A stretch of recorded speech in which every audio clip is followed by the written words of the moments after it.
in this particular case by talking to Gary Kelley, who has led Garmin in so many ways through some really tumultuous times within the general aviation, business aviation community. I mean, we made the transition to glass. We brought GPS, we bought WAS, the whole 9 yards. How do you have any hair left? And why would you even talk to any one of us after something like that? Gary, congratulations. Welcome to Aero-TV. Thank you, Jim. Well, I would just say throughout my career, whether it was at King Radio or Garmin, avionics has been in a constant state of evolution. Some would say it was a revolution, but I would say, no, it really was an evolution. And I'm one of those individuals, I've been in flying all my life. I'm commercial instructor, all that. And I would say that that is something you would expect, especially in avionics and electronics, given the day that we live in and have lived in. And it was fun. And I have to tell you that really there was no moments. There's always those moments, I would say, in dealing with sales and whatever, that you have some issues at times. But it was really a wonderful ride. I was blessed, I was honored, I was fortunate to be involved during this wonderful period of time.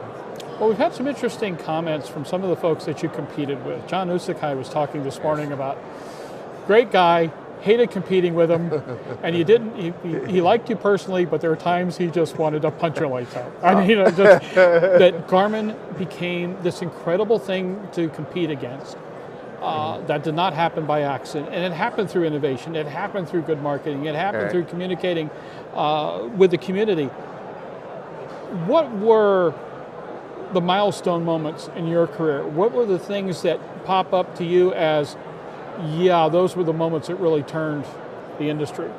Well, first I want to make a comment about John. Yes. I've known John for many, many years, going back to the earlier days in Honeywell, when it was Honeywell. Yeah. And he worked, he and Mike Smith would work. And I will tell you, at that time, when they were in Cessna, in on the citations, whatever, I was terrorized of him and Mike, that we would never get a chance to get on those airplanes. But all that kidding aside, I actually consider John one of my good friends in the industry. And he does you as well. Yeah, it is. This is a wonderful industry, and I do miss it. Now back to your question, what was the tough times, or what was the... What were the milestone moments? Where do you think that Garmin really took turns toward prominence, especially considering the fact that what Garmin came out of was just time to do something different? Yeah, GPS was our hero, obviously, and what really drove us to success was the first product, the Genesis product, which what we called it, the GPS 100.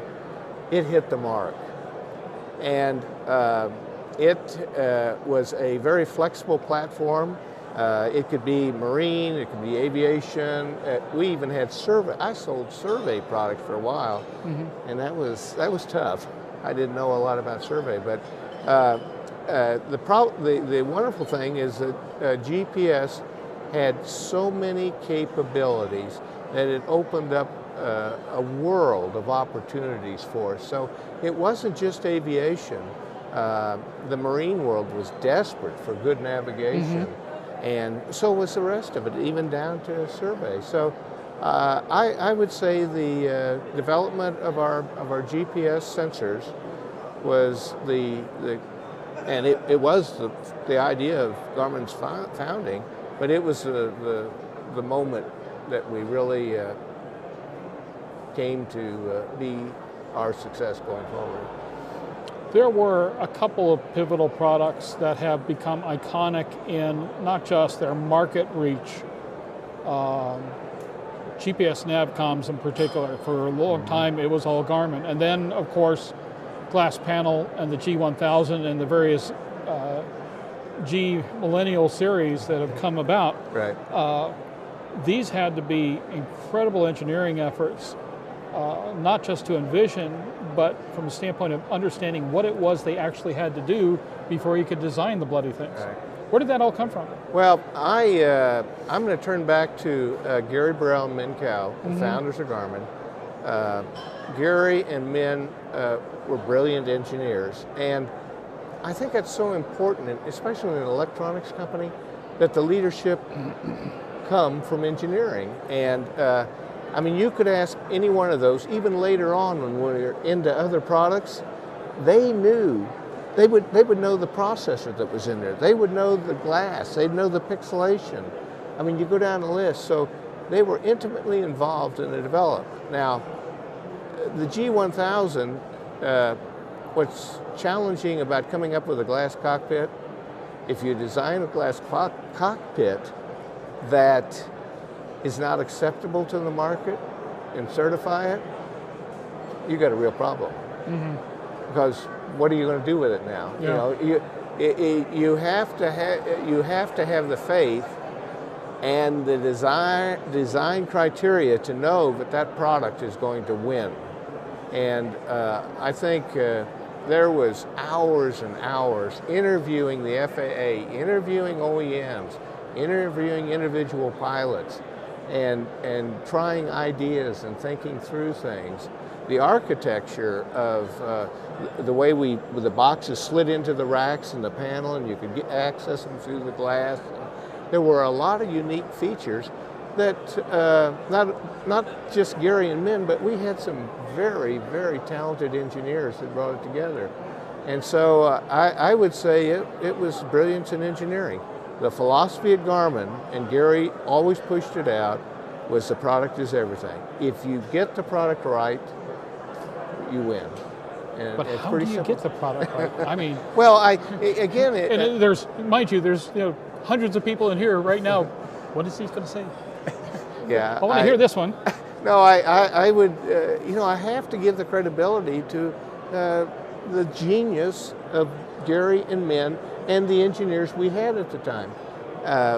We all took part, but Gary and Min and a few handful of engineers were the brilliant ones that came up with the ideas and what have you. Now keep in mind, Gary Burrell was 23 years at King Radio from the very beginning. He was there as, I think it was 10 years as Vice President of Engineering. Ed King, Robert Cox, Craig Christie, Bob Dunn, brilliant individuals that were driven towards innovation. And I think Gary, during his formative years in engineering, learned from them. I'll tell you something interesting. Aviation, and really, especially avionics, it's a heritage industry. Ed King, Robert Cox, Craig Christie, and Bob Dunn, four really the key people in King Radio, worked for Arthur Collins.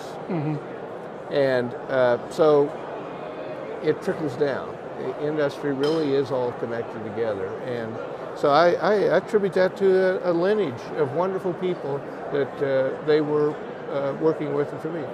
Min spent 7 years at King. So a lot of heritage there and a lot of learning.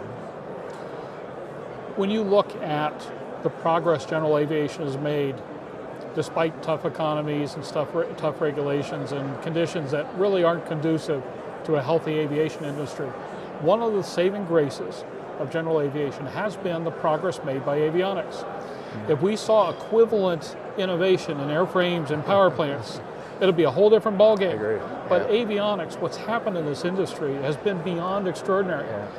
I've been lucky. I've watched some really innovative programs. As you know, I've worked with X Prize and with Peter Diamandis and all. Wonderful. And I've seen innovative thought, innovative ideas. Right. And I've watched the disruptive influence and the disruptive transformation that occurs. Avionics are a disruptive technology in aviation. Right. So here's the question I got for you, the toughest one. Talking to all these people here and everybody out in A&N land, how does this industry stay disruptive? Well, what was it? The Moore's Law at Intel. That every 10 years or something. I can't. I'm terrible. I don't remember the exact. Basically, processor speed had to increase something like every 18 months or something. Incredible. And my son is an engineer at Intel, actually. Oh wow! And I'm not. I don't want to get him all excited. I'm going to say something, but no. But the point being is they're running. Continuing that is tantamount to impossible, obviously. Mm-hmm. But I think that we still have a long ways to go, Jim. Mm-hmm. I think miniaturization, batteries that you've seen, you know, the screen technology is continuing to evolve, and OLEDs and, you know, all that. So I think there's a lot of inventing still left to come along, but there are limits out there. But I don't know. I think we still got a ways to go with some very clever ideas. I mean, you see it across the floor here. I mean, the new products that are coming out. Wild stuff. It's really, really beautiful what they can do. So I still think we've got a ways to go. Does that mean 10 years, 20 years? I think it's out in the decades type thing. That I think we are still going to see some wonderful things come.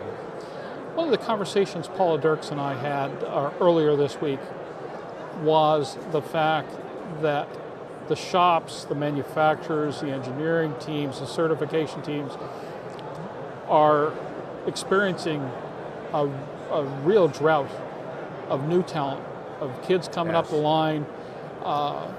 What advice do you give to somebody who's looking at the avionics industry as a potential career? Because from what I see and the people I've met, it's a great community, it's a good living, not an easy living initially, but I would assume that this is a really good place to go. You're so right there.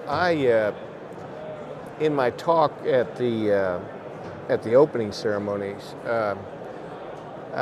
one of my thoughts that I kept running through my mind, this industry, aviation, I'll say in general, is the numbers that you look at, provide 1.2 million jobs.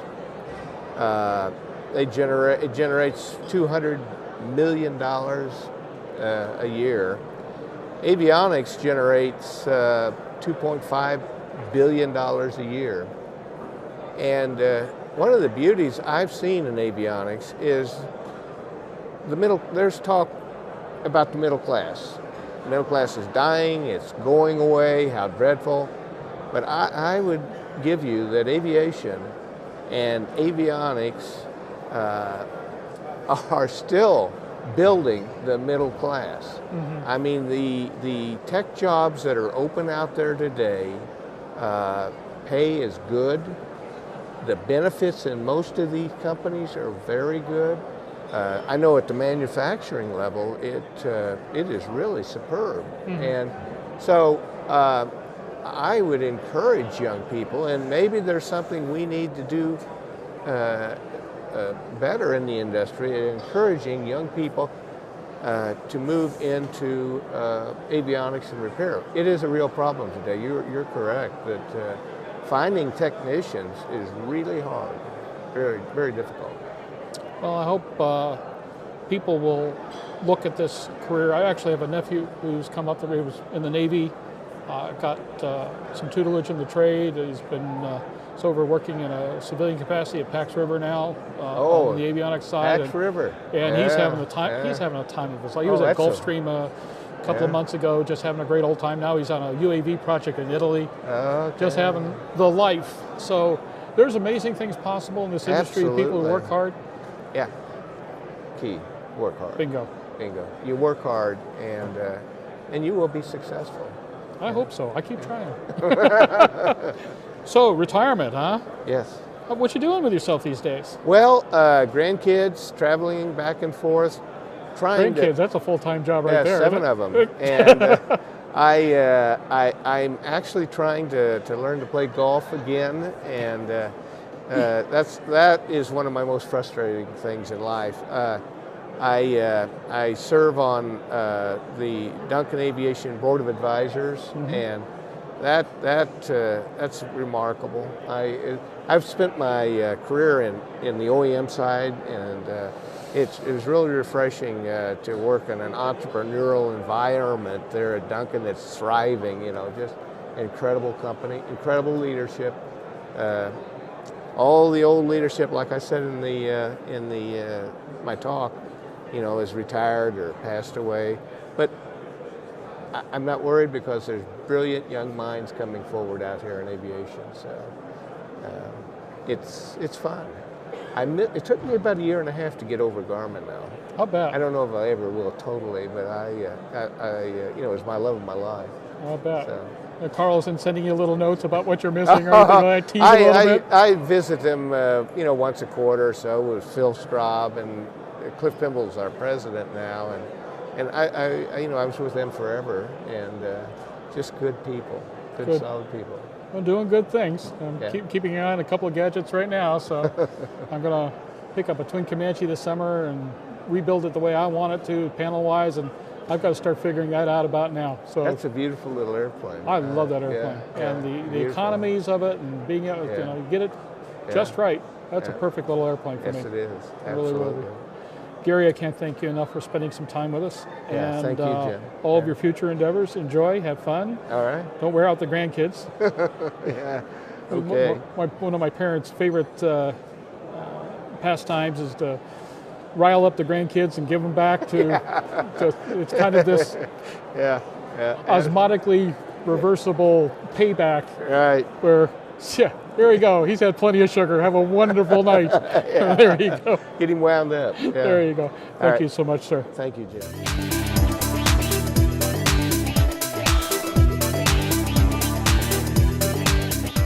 Aero-News Network's coverage of the 58th Annual AEA International Convention and Trade Show, live from Dallas, Texas, is brought to you in part by the following sponsors. Now certified, Aspen Avionics single-band ADS-B ATX100 and ATX100G transceivers are the next-gen ADS-B solution that provides the features pilots need while keeping flyaway costs low. Check it out now at aspenavionics.com. Avidyne provides innovative avionics solutions for general aviation aircraft, including the IFD 540 and IFD 440 FMS GPS navcoms with geofill, hybrid touch, and full ADS-B capability. The KSN 770 is an affordable, WAS-enabled integrated MFD with a flexible hybrid user interface from Bendix King. Get your fingers on the 770's perfect blend of touchscreen and hard buttons. Easily control your GPS navigation, navcom, weather, traffic, and terrain in any condition. For more information, go to bendixking.com. The IntelliFlight 2100 digital flight control system is the perfect complement to today's integrated flight decks and is certified on the King Air and Conquest. It will now interface to a single EFIS and a mid-continent SAM 302 unit for a low-cost complete panel upgrade. Contact us at www.genesis-aerosystems.com.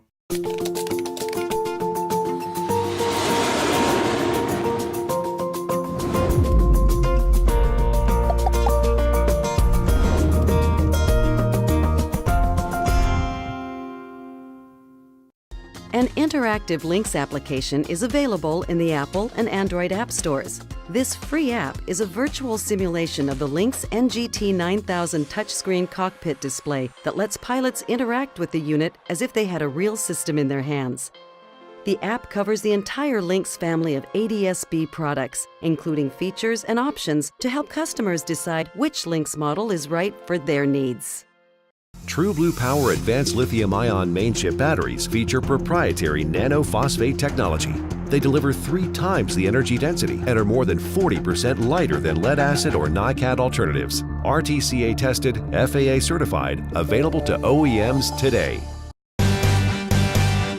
NavWorks makes ADS-B affordable. Certified or experimental, NavWorks gives you high-quality next-gen avionics solutions that dramatically increase your situational awareness. Check us out now on the web at www.navworks.com. The debate is no longer about upgrading GA aircraft with NextGen, it's about financing it. The Next Gen GA Fund is about doing just that. Find out more at www.nextgenfund.com.